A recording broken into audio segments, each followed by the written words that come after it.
Para a JBS, eram essas as razões para a associação com o Bertin. A associação entre Bertin e JBS permitirá à empresa resultante da operação passar a atuar em segmentos e localidades diversos, bem como ampliar seus canais de distribuição e otimizar seus ativos industriais, tendo em vista a complementaridade geral de produtos entre as atividades de cada uma das requerentes. Para a JBS, por exemplo, a operação resultará na possibilidade de entrada no mercado de lácteos, no qual a Bertin já atua. Do ponto de vista geográfico, há também complementaridade, em termos mundiais, já que a JBS detém capacidade produtiva em países nos quais a Bertin atua apenas por meio de exportação, como, por exemplo, Estados Unidos e Austrália. Nesse cenário, será possível buscar uma otimização de processos, possibilitando captar as melhores práticas de cada empresa. Assim, a operação permitirá à empresa resultante fortalecer sua posição financeira e aproveitar sinergias e vantagens operacionais significativas decorrentes da redução de custos administrativos, além daqueles provenientes dos ganhos de produtividade, resultantes da fabricação, exportação e distribuição conjunta de seus produtos, e da diluição de riscos operacionais. Não se podem descartar, ainda, os benefícios para a economia e para o mercado brasileiros, decorrentes das eficiências geradas em razão de sua atuação global de uma empresa do porte da empresa resultante da operação. A negociação envolvendo a JBS Sociedade Anônima e o Bertin, concluída em 31 de dezembro de 2009, na verdade interessava muita gente, a começar pelos Bertin, imersos em uma crise profunda naquele momento.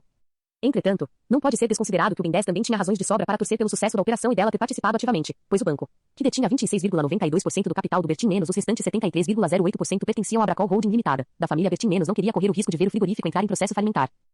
O surgimento de um grande grupo, derivado da fusão de Bertin e JBS, também confirmaria, em tese, o acerto da política de campeões nacionais, posta em prática pelo presidente do BNDES, Luciano Coutinho. Ou seja, um mico poderia não só virar um valioso ativo econômico, mas também político. O acordo de acionistas que havia entre a Bundesfar e o Bertin previa que a Bundesfar poderia exigir o direito de retirada da totalidade de sua participação no capital do frigorífico, com base no maior dos seguintes valores. A.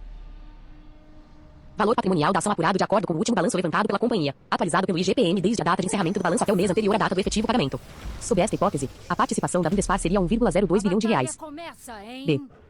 Preço de emissão das ações corrigido por TJLP mais 11% A desde a data de integralização até a data do efetivo pagamento. Sob esta hipótese, o valor da participação da Bundesfar atingiria 3,1 bilhões de reais. C. Preço de emissão das ações corrigido por IGPM mais 13% A desde a data de integralização até a data do efetivo pagamento. Sob esta hipótese, o valor da participação da Bundesfar atingiria 3 bilhões de reais. Embora a Bundesfar pudesse ter se retirado do negócio ou ter exigido a entrada na nova holding com um quinhão de mais de 3 bilhões de reais, conforme letra C, ela preferiu não fazê-lo, justificando que sua decisão seria para não inviabilizar o negócio entre a JBS e o Bertin, prevendo que o mesmo seria vitorioso no futuro, especialmente pela expectativa de transformar o Bertin, que era uma empresa de capital fechado, em nova estrutura societária aberta ao mercado, com observância de regras de governança. Ainda como forma de viabilizar o negócio, nos moldes pretendidos pela JBS e o Grupo Bertin, ficou definido que o comparecimento de representante da Bundesfar à Assembleia Geral de Acionistas da JBS, convocada para o dia 29 de dezembro de 2009, o qual deveria abster-se de votar com relação aos itens da ordem do dia. O comparecimento de representante da Bundesfar à Assembleia Geral de Acionistas do Bertin, convocada para o dia 29 de dezembro de 2009, o qual deveria abster-se de votar com relação aos itens da ordem do dia. Como se estivesse fazendo cortina de fumaça, a JBS passou a vincular a incorporação do Bertin menos que não envolvia entrada de dinheiro, mas apenas de ações das duas empresas na nova holding menos a capitalização da JBS, conforme fato relevante. 2009. Viabilizar a conclusão do projeto de integração das operações da JBS com o Bertin e também a compra de 64% da Pilgrim Sprite Corporation, o que seria feito com a venda de debêntures, até o limite do equivalente em reais a 2 bilhões de dólares. Trechos desse comunicado merecem comentários.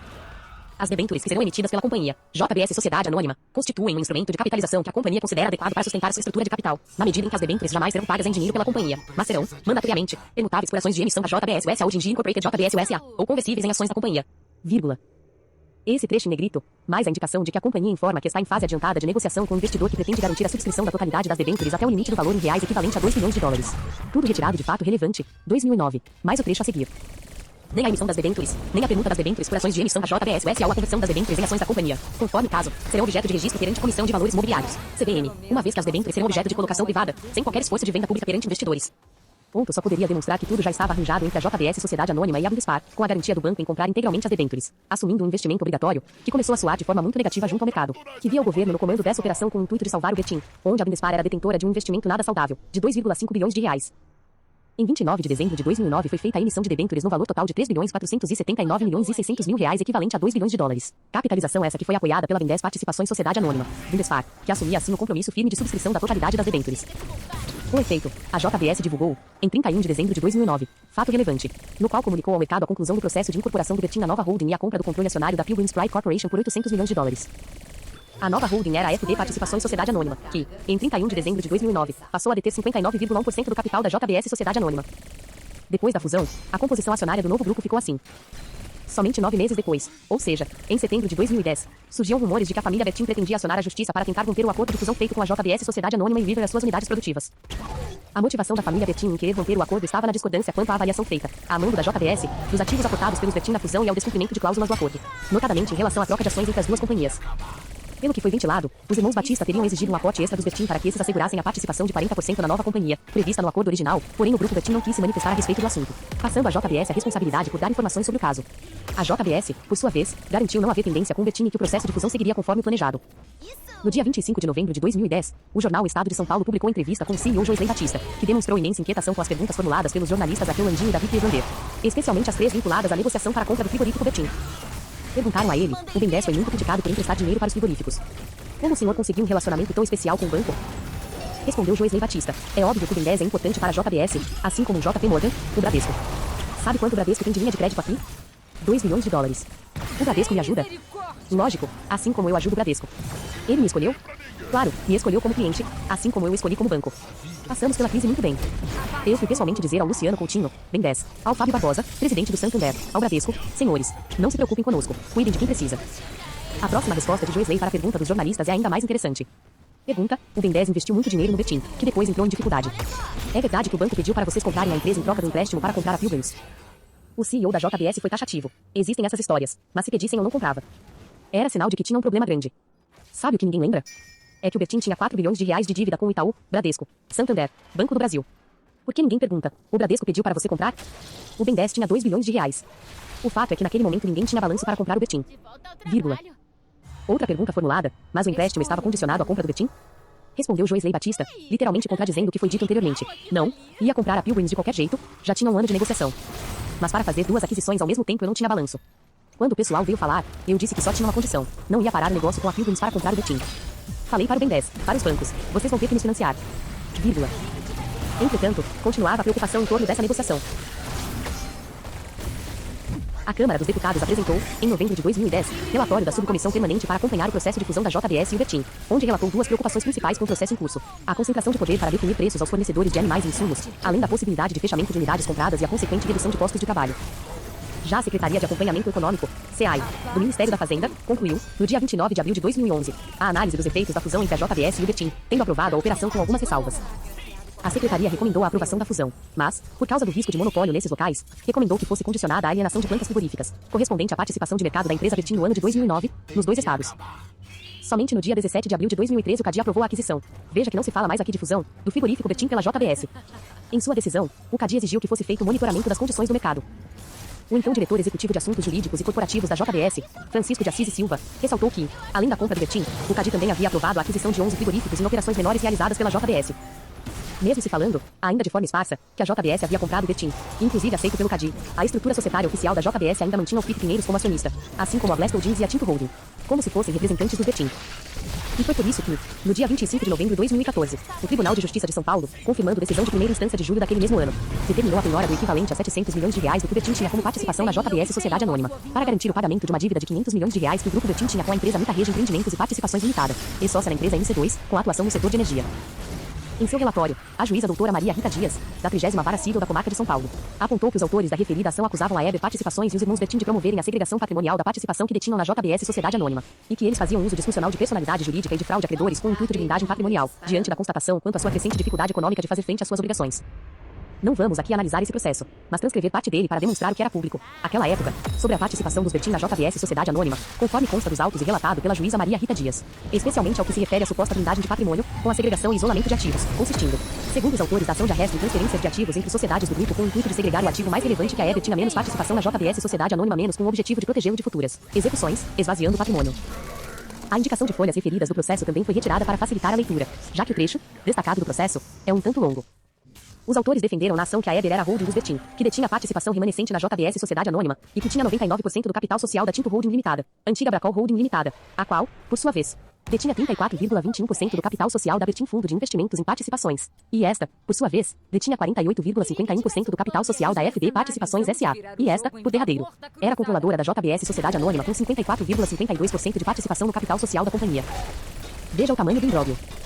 Os autores esclarecem que, em razão da estrutura societária citada, a Tinto Holding Limitada detinha, de forma indireta, participação de 9,04% na JBS Sociedade Anônima, que corresponderiam, em valor de mercado, a aproximadamente 2 milhões de reais, uma vez que o valor desta última empresa era de cerca de 22 milhões de reais. Afirmavam ainda que, em 15 de abril de 2011, teria havido a criação do FIP Gestão menos Fundo de Investimento em Participações, que passou a controlar 100% do capital social da Eber Participações Sociedade Anônima.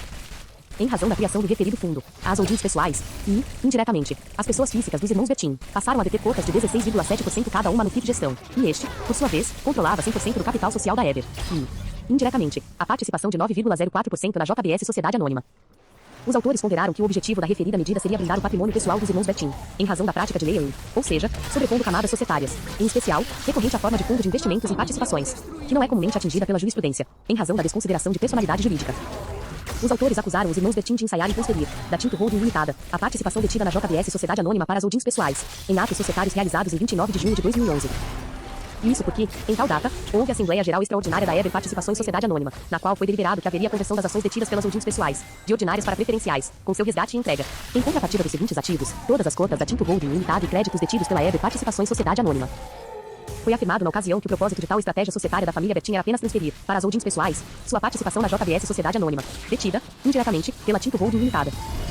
Os autores disseram, contudo, que muito embora tal conversão tenha sido autorizada em Assembleia Geral Extraordinária da Eber Participações Sociedade Anônima, não foi realizada na própria Tinto Holding Limitada, pois tal medida seria apenas de caráter preventivo. Porque os irmãos Bertin acreditavam que conseguiriam equacionar as dívidas da Eber Participações Sociedade Anônima. Os autores argumentaram ainda que a Eber, justamente nesse momento, janeiro de 2012, por estar ciente de que não conseguiria se desincumbir de suas obrigações, teria praticado fraude contra credores, transferindo a Tinto Holding para outra sociedade de apenas um dos irmãos Bertin, e que teria sido feito da seguinte forma. Em 16 de março de 2012 foi arquivado na JuSesco o 64º Instrumento Particular de Alteração e Consolidação do Contrato Social da Bracol Holding Limitada, antiga denominação social da Tinto Holding, que já estava assinado desde 30 de novembro de 2011, em razão do qual a Eber transferia para a Rio B Participações Limitada 700 milhões de cotas da Tinto Holding, permanecendo a Eber com 833.704.188 cotas. D.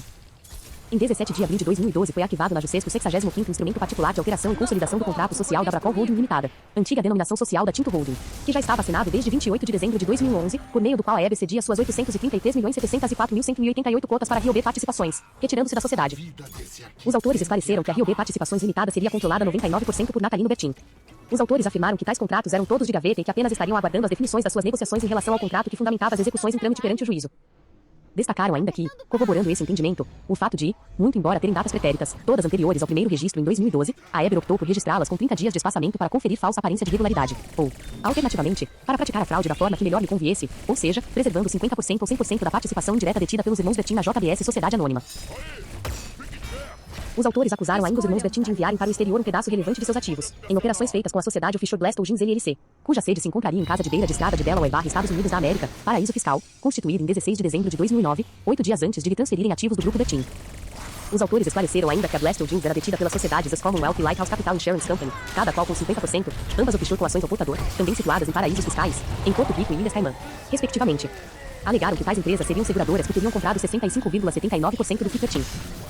Sobre o controle das cotas da Blast Holdings, os autores esclareceram que sua titularidade dava-se por uma estrutura baseada em um tipo especial de apólice de seguro denominado Segregated Assets Plan Insurance, plano de seguro de ativos segregados, o qual tem por objetivo a segregação e blindagem de patrimônios, tratando-se de serviços prestados por seguradoras menores e independentes, geralmente localizadas em paraísos fiscais. Os autores esclareceram que a apólice mencionada menos Segregated Assets Plan Insurance menos consiste em um seguro de vida em que os ativos de uma determinada pessoa, alvo da apólice, são segregados de seu patrimônio e passam a ser detidos pela seguradora, ficando protegidos de impostos e credores, sendo entregues aos beneficiários quando da morte do segurador. Destacaram um parecer elaborado por escritório de advocacia de Porto Rico dirigido à seguradora, os Commonwealth, assegurando que tal modalidade de apólice protege o beneficiário do seguro contra seus credores, conforme as leis de Porto Rico. Os autores apontaram que tais controladoras menos os Commonwealth e Lighthouse Capital Insurance Company menos, apesar de terem sede em países diversos e aparentemente não possuírem qualquer vínculo, os seus sites eram praticamente idênticos, com o mesmo conteúdo, telefones, e-mails para contato e equipes de trabalho. Os autores destacaram, ainda, a estranheza de operação praticada entre a Tinto Holding Limitada e a Blast Holdings, em razão da qual esta última adquiriu aproximadamente 65% das cotas do FII Bertin por valor simbólico, em duas etapas, sendo uma primeira em 2009, em que foram transferidas 1.174.351 cotas do FII Bertin para a Blast Holdings, pelo valor simbólico de $10.000. E, numa segunda operação suspeita, foram transferidas 348.317 cotas por $10.000. Os autores destacam que, como resultado dessa operação, houve a transferência de 65% da participação na JBS Sociedade Anônima, sem contraprestação, para fora do país, o que, no seu entender, permite concluir que, ou os irmãos Bertin detinham algum direito sobre as cotas da Blast, de modo que apenas estariam realocando a participação que detinham na JBS Sociedade Anônima para fora do país, para esconder ativos, ou eles, efetivamente, venderam sua participação para terceiros, que seriam os donos da Blast, mas receberam um pagamento de verdade por fora, no exterior, e não declarado. Os autores esclareceram que o acordo que foi homologado judicialmente na disputa envolvendo a transferência de cotas do FII Bertin para a Blast Holdings, referente à segunda etapa, ficou sigiloso para o próprio juízo, que não tomou conhecimento de seus termos. Os autores informaram, ainda, que a participação que os irmãos Bertin detinham na JBS Sociedade Anônima, de 6,66%, foi reduzida para 3,33%, uma vez que eles e a família Batista promoveram, em 30 de maio de 2014, uma reestruturação societária que diminuiu a participação dos primeiros na JBS Sociedade Anônima pela metade, com um posicionamento em uma sociedade interposta denominada JIF Investimento Sociedade Anônima.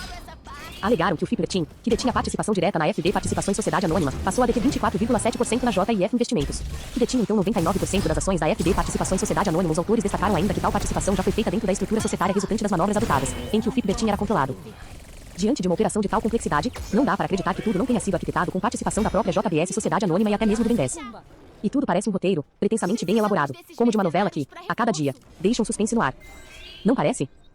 O processo de incorporação da Bertin pela JBS Sociedade Anônima, que teve início em agosto de 2009, foi concluído no dia 17 de março de 2013, mas somente a parte que se referia à produção de proteína animal e derivados, como biodiesel, sabonete e carnes enlatadas.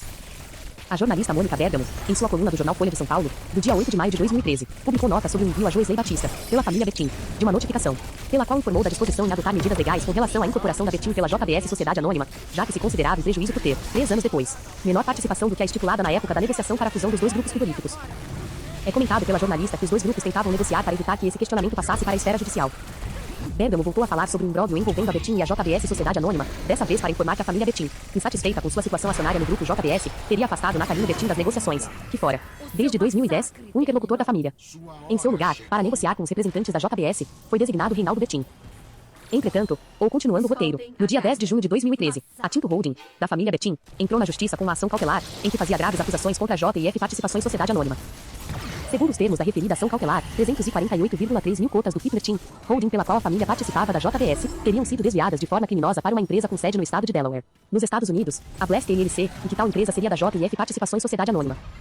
Ainda segundo a cautelar impetrada pela Tinto Holding contra a JIF Participações Sociedade Anônima, as assinaturas de Natalino Bertin e Silmar Bertin, autorizando a transferência dessas cotas, teriam sido falsificadas, conforme atestaria laudo assinado pelo perito Celso Mauro Ribeiro Del Picchia, do Instituto Del Picchia. A Tinto Holding acusava a JIF Participações Sociedade Anônima de falsificar as assinaturas de integrantes da família Bertin para que houvesse a transferência dessas cotas. Disse ainda que tais cotas valeriam 900 milhões de reais, mas teriam sido transferidas por apenas 17 mil reais e que, além disso, tais cotas haviam sido dadas em garantia a um empréstimo de 100 milhões de reais contraído pelo Grupo Bertin junto ao Banco do Brasil. No dia 11 de junho de 2013, o juiz Fernando Cúnico, da 5ª Vara Civil de São Paulo, deferiu o pedido de liminar da família Bertin e mandou bloquear a comercialização de tais cotas. Os Bertin disseram que isso seria só o começo, pois eles pretendiam mover uma ação maior contra a Blast Holdings LLC, de ressarcimento de perdas e danos pelo ilícito praticado. A JIF Participações Sociedade Anônima negou ser dona da Blast Holdings LLC. No site oficial da companhia, com informações aos investidores, a Blast Holdings aparecia integrando o fundo de investimento em participações. FIP Bertin menos justamente aquele em que a família Bertin tinha suas cotas na JBS. De acordo com reportagem do jornal Valor Econômico, na edição de 17 de junho de 2013, no formulário de referência protocolado pela JBS Sociedade Anônima na Comissão de Valores Mobiliários, CVM, a Blast Holdings aparece como uma das cotistas do FIP Bertin, com 65,79%. A Abracol Holding detém as cotas restantes do fundo, 34,2%, e que o advogado da Bertin, Sérgio Bermudes, havia negado que o Bertin tivesse relação com a Blast Holdings. Eu queria saber quem são os donos da Blast. Dos Bertin ela não é, teria garantido Sérgio Bermudes. A família Bertin dizia que iria provar que a Blast Holdings seria, na verdade, controlada pela família Batista. De acordo com a publicação, havia uma série de coincidências que, segundo os Bertin, indicavam o envolvimento da JBS nesse imbróglio. Uma dessas coincidências seria a ligação do procurador da Blast Holdings no Brasil, Gilberto de Souza Biojone Filho, a uma consultoria de ex-diretor da JBS Sociedade Anônima. Um detalhe, Biojone Filho foi indicado, no dia 28 de novembro de 2012, como representante titular do Ministério do Trabalho e Emprego, para integrar o Comitê de Investimento do Fundo de Investimento do FGTS. Poucos dias depois, o FII aprovou a compra de 950 milhões de reais em debêntures da Eldorado Celulose, do grupo JIF, operação que envolveu pagamento de propina para Eduardo Cunha e Lúcio Funaro. Biojone deixou o comitê do FII-FGTS cerca de 6 meses depois, em maio de 2013. Questionado pela reportagem sobre quais seriam os indícios que apontariam que a Blast Holdings seria controlada pelos irmãos Batista, o advogado preferiu não comentar. Por enquanto, essa é uma matéria interna do escritório. Eu não posso fazer declaração sobre isso. Em mais um lance dessa história, no dia 19 de junho de 2013 apareceu o representante brasileiro da Blast, senhor Gilberto de Souza Biojone Filho. Segundo revelação feita por Biojone ao Valor Econômico, sua função na Blast seria meramente burocrática. Ele disse que a empresa o procurou para representá-la, por ser conhecido no mercado financeiro. Biojone foi diretor da corretora Socopa e superintendente da Bovespa nos anos 1990. Até março de 2013, ele foi diretor de relações com investidores da Rodopa Indústria e Comércio de Alimentos Limitada, que pertencia a Sérgio Longo, empresário e ex-diretor financeiro da JBS Sociedade Anônima. Desde então, Biojone prestava serviços como associado para Selo Consultoria e Gestão Empresarial, criado em 2006, e que também era comandada por Sérgio Longo. Questionado pela reportagem do Valor Econômico, Biojone foi taxativo. Fizemos a operação de transferência. Eu assinei o contrato junto com o seu Natalino, Bertin. Ele assinou na minha frente. Silmar Bertin teria assinado o contrato de transferência depois, segundo Biojone. O representante da Blast Holdings também falou que era estranho que a Bertin tenha demorado tanto para entrar com a ação, já que a transferência das cotas do fundo teria acontecido em 11 de novembro de 2010. Biojone questionou ainda o valor atribuído no processo judicial às cotas do FIP-Betim. Na ação cautelar, os advogados afirmaram que a transferência criminosa tornou-se inequívoca pela diferença entre o valor real das cotas e o minúsculo valor indicado no vicioso instrumento. Agora, pasme. Contrapondo-se ao que disseram na ação cautelar os advogados do frigorífico Betim, de que as cotas transferidas valeriam 970 milhões de reais, e não os 17 mil reais pagos pela Blast, Biojone disse que o quanto valia ou deixava de valer não importava, porque esse preço foi negociado e pago. O preço não tem lastro com a JBS Sociedade Anônima, e sim com a receita do fundo, que é muito pequena. Diga você, alguém, em sã consciência, faria um negócio desse se fosse, de fato, uma coisa lícita? Claro que não. O suposto representante da Blast Holdings foi além. Segundo ele, a participação da Tinto Holding limitada no FIP-Betim era menor do que os 34,2% que aparecem no formulário de referência da JBS Sociedade Anônima, protocolado em maio de 2013 na Comissão de Valores Mobiliários, CVM. A Blast tem mais de 90% das cotas do FIP-Betim, diz. No documento apresentado pela JBS Sociedade Anônima, a Tinto Holding limitada ainda seria chamada por sua antiga denominação, Bracol. Biojone não revelou, porém, quem seriam os verdadeiros proprietários da Blast Holdings. Disse apenas que eram duas empresas estrangeiras, mas que isso não vinha ao caso. O representante também não disse se os acionistas dessas duas empresas estrangeiras seriam brasileiros. Conforme o advogado Sérgio Bermudes, o escritório trabalhava com a hipótese de a Blast Holdings pertencer à família Batista, controladora da JBS Sociedade Anônima. O Estadão divulgou que, no dia 30 de maio de 2014, a posição de Betim e Blast Holdings teria sido alterada após o jornal buscar informações sobre elas com bolsa, CVM, JF. Segundo a reportagem, na manhã desse dia a posição da Blast Holdings seria de 13% da JBS Sociedade Anônima, o que equivaleria a cerca de 2,8 bilhões de reais, pelo valor de mercado do dia na Bovespa. Ao anoitecer, porém, tal participação passou a ser de apenas 6,6%, 1,4 bilhão de reais.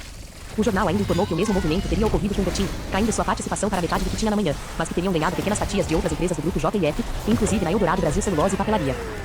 No dia 6 de junho de 2014, o jornal Valor afirmou que a JBS havia prestado esclarecimentos à CVM sobre a Blast, por exigência da Comissão de Valores Mobiliários, já que a JBS não cumpria a norma da CVM que obriga as companhias a informarem todos os acionistas com mais de 5% de capital.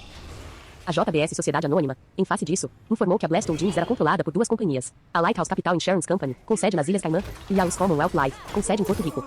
As duas empresas têm como principal acionista Colin Murdoch Muriad, que foi executivo sênior do HSBC nas Bermudas, onde residia. Além dele, outros diretores da Lighthouse e da US Commonwealth também seriam acionistas da Blast, Paul Bacose, James Walker e Nicholas Ferris. A Blast Holdings, empresa americana que detinha 65,8% do fundo Betim FIP até 31 de maio de 2014, detinha 48,51% da FB Participações, controladora da JBS, quando a FIP Betim transferiu suas ações da FB Participações para a JIF Investimentos, holding da família Batista. O acordo foi feito em 31 de dezembro de 2013, mas só divulgado em 30 de maio de 2014, após a conclusão de atos societários e registro na junta comercial. Relata o site que durante grande parte de 2013, a JIF Investimentos Sociedade Anônima detinha 45,2% das ações ordinárias da FB Participações Sociedade Anônima, e a família Betim detinha 48,51%, por meio do FIP Betim. Por meio dessa negociação, o FIP Betim teria deixado de ser um acionista da JBS Sociedade Anônima para assumir uma participação de 24,75% na JIF Investimentos, que controlava outras empresas além da JBS, incluindo a Eldorado Brasil Celulose, o Banco Original, a Vigor Alimentos e o canal Ruralismo. Não foi divulgado se e quantos Betim receberam em dinheiro por essa transação. Em nota divulgada pela JBS Sociedade Anônima, foi informado que, por exigência da CVM, teria sido solicitado à Blast Holdings que fornecesse os dados de identificação de seus acionistas e que, até aquela data, a CVM não havia feito ao grupo tal solicitação. Ressalte-se que, uma semana antes, a JBS dizia desconhecer quem seriam os sócios da Blast Holdings. Essa polêmica ainda não foi encerrada, pois a CVM tem de prezar pela transparência no novo mercado e não pode aceitar tantos rolos em uma empresa com ações na BMF Bovespa. E estes são muitos e graves, como será visto adiante. Os mistérios continuaram na ordem do dia, do mesmo jeito que esse imbróglio começou. Do nada surgiu uma acusação dos Betim contra os irmãos Batista. Estranhamente, o processo judicial foi encerrado, com um acordo extrajudicial entre as famílias Betim e Batista, sem revelação de valores nem de outros detalhes envolvendo tal negociação. A revista Carta Capital, que vinha buscando informações sobre essa disputa bilionária entre a JBS Sociedade Anônima e os Betim, no dia 2 de setembro de 2014 divulgou nova reportagem, com destaque para a divulgação de um suposto acordo de gaveta assinado entre as famílias Batista e Betim no dia 16 de setembro de 2009 e nunca revelado à Comissão de Valores Mobiliários, Receita Federal, BMF Bovespa e aos demais acionistas e auditores do maior frigorífico do mundo, o que, segundo a revista, teria sido o caminho adotado para fraudar a Receita e os acionistas minoritários.